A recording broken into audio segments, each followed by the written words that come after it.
Arrange the numbers in ascending order. Pag sinabing ascending order, from smallest to greatest. Mula sa maliit hanggang sa malaking number. Okay? So, ang given natin number 1, negative 4, negative 7, 3, negative 10, and 0.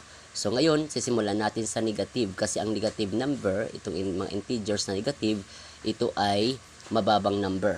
Okay? So, start natin dito sa negative 10, negative 7, negative 4, then 0, and positive 3. Yan po ang kanyang ascending order. Next, number 2, ang given 8, negative 1, negative 3, negative 8, and 5. Ngayon, ang gagawin natin, simulan natin sa negative numbers na integers. Ito ay negative 8, negative 3, and negative 1. Next, yung positive 5 and positive 8. Yan po ang kanyang ascending order, number 2. Next, try number 3 and 4. Comment your answer.